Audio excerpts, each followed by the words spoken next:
All right, our next family are the Lepisosteidae, and these are the Gars. Continuing with the theme of ancient fish that are pretty easy to identify, that are very cool looking. These fish have been around for a long time. So starting with the Gars and with all the remaining fish, we're now going to be in the subclass Neopterygii. Neo means new. These are the new fins, okay? And so most bony fish, most fish you're familiar with, certainly here in Kentucky, are Neopterygians. And so the family Lepisosteidae are the Gars.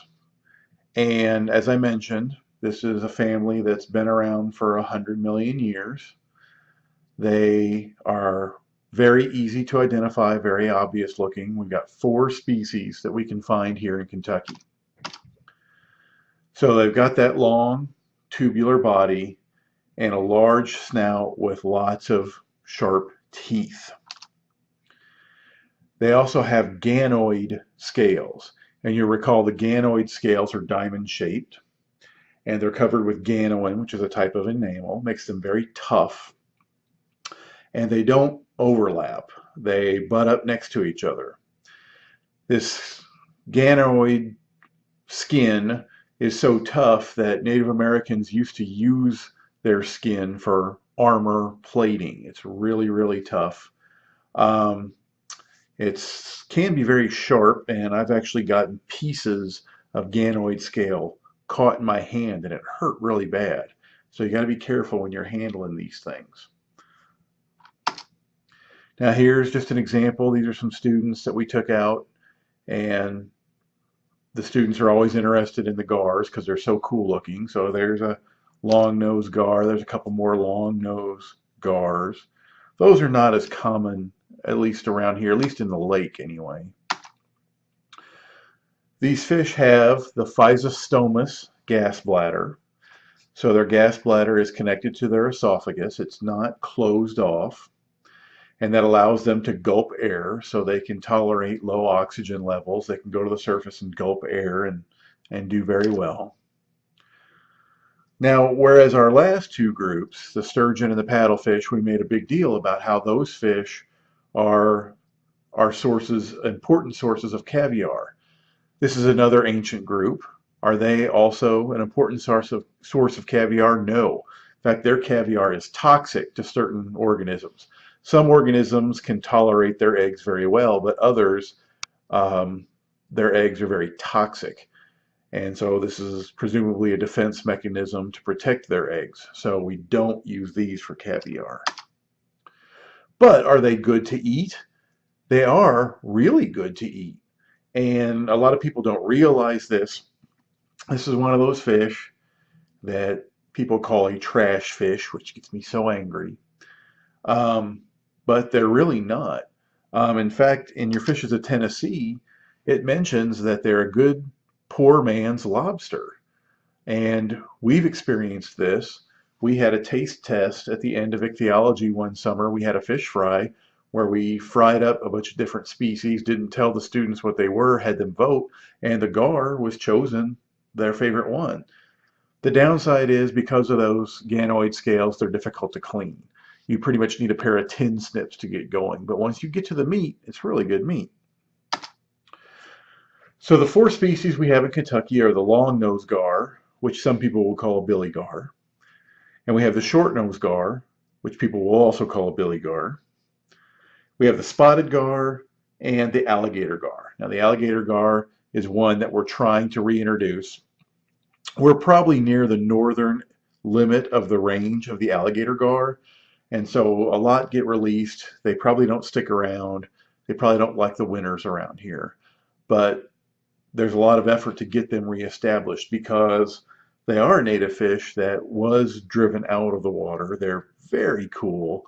And they might be a predator for some of our invasive species like silver carp.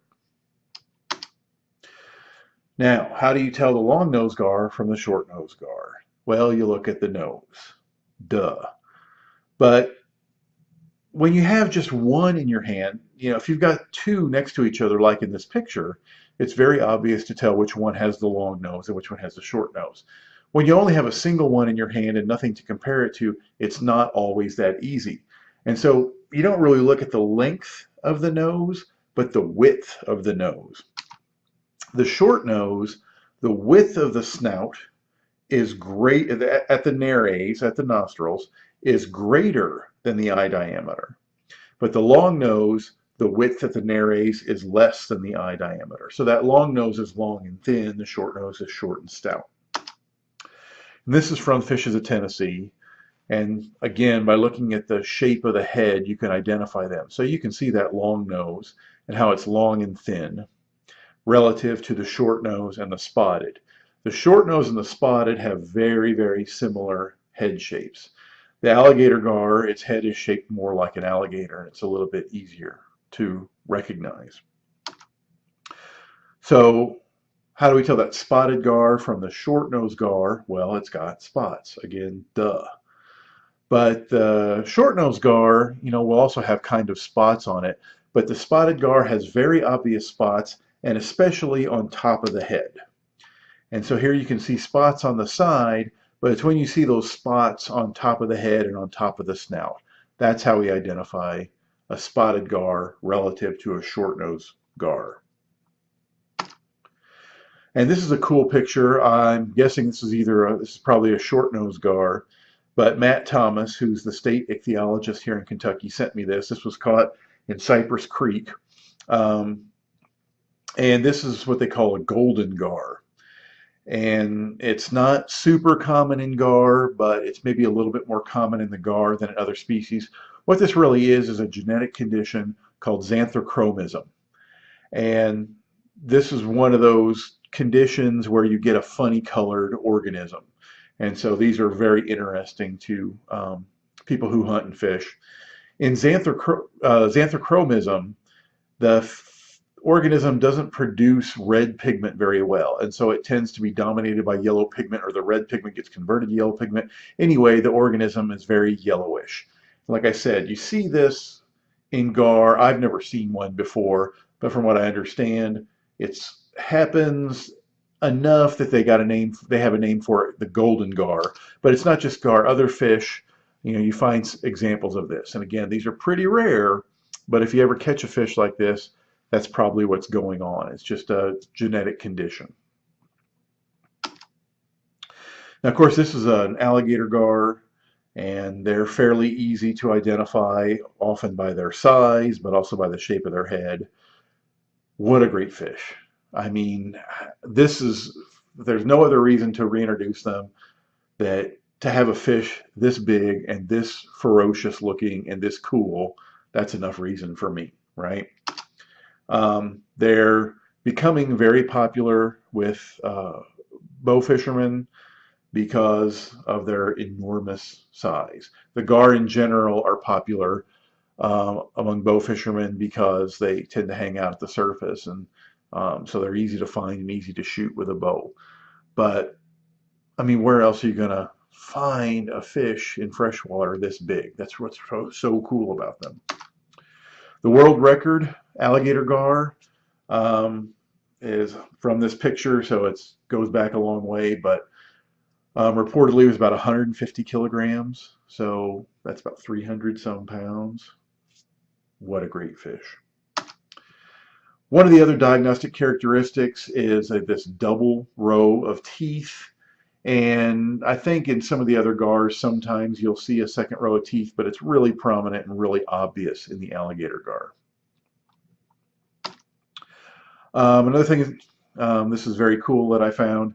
I found a website that will sell you homemade jewelry made from the ganoid scales of alligator gar.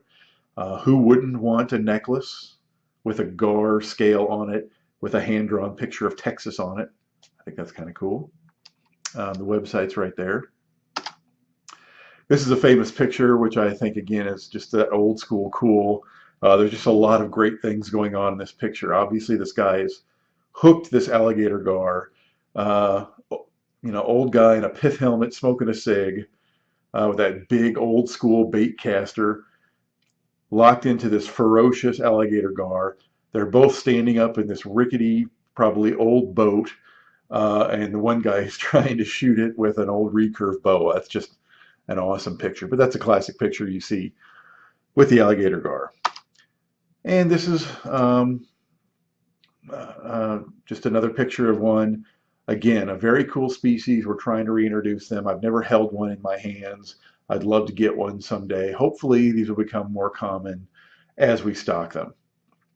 Okay, and that's it for gar. And we'll take a look at some of these in class. So I'll see you later. Bye.